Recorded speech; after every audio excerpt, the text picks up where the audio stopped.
Il est presque 16h10 à l'aéroport international de Goma où vient d'atterrir l'avion Congo Airways.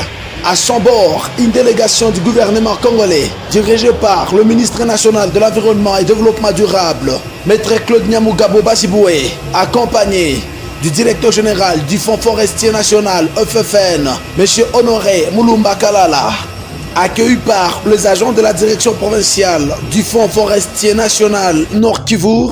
Le patron de l'environnement et développement durable indique qu'il s'agit là d'une mission officielle de sensibilisation et de suivi du projet présidentiel 1 milliard d'arbres à l'horizon 2023. Maître Claude Nyamugabo renseigne par ailleurs qu'ils ne vont pas seulement planter les arbres, mais aussi reboiser des hectares au nord et sud Kivu, suivant ainsi l'exemple du président Félix Antoine Tshisekedi.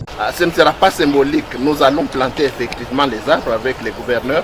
Vous voyez dans ma délégation à ma droite le directeur général du Fonds forestier national. Le Fonds forestier national qui est l'établissement public en charge de reboiser le territoire congolais. Nous allons planter des arbres au nord Kivu et au sud Kivu. Nous allons les planter avec les gouverneurs des provinces. Nous allons tenir des réunions de sensibilisation avec les leaders religieux comme on l'a fait à Kinshasa. C'est une tournée qui se poursuit, elle a commencé à Kinshasa. Il a eu lieu au Lualaba, au Katanga, et maintenant c'est le tour du nord et du sud Kivu. Nous allons échanger avec les autorités religieuses, les autorités politiques d'abord, le gouverneur et son gouvernement, l'Assemblée provinciale, les autorités religieuses et les autorités de l'enseignement primaire, secondaire et technique.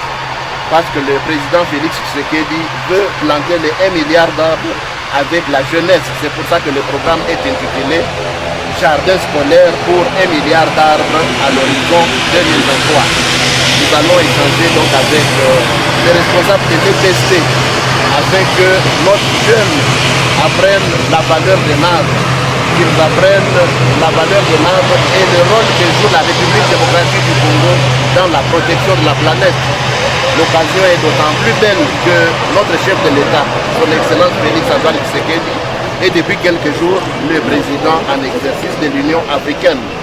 Vous avez constaté que le 5 décembre, il a prêché par l'exemple lui-même en plantant un arbre. Le 5 décembre, c'est la journée nationale de l'arbre. Et le président de la République a voulu montrer aux jeunes Congolais que l'exemple vient d'en haut. Il a lui-même planté un arbre. Et c'est pour cela qu'il m'a dépêché au nord et au sud Kivu pour que toutes les provinces de notre pays soient sensibilisées sur ce grand programme qui est un programme de protection de la République démocratique du Congo et un programme de protection de la planète tout entière parce que notre pays est le second poumon de la planète Terre. A noter que pour la première journée, les arbres seront plantés à Sake, au nord Kivu.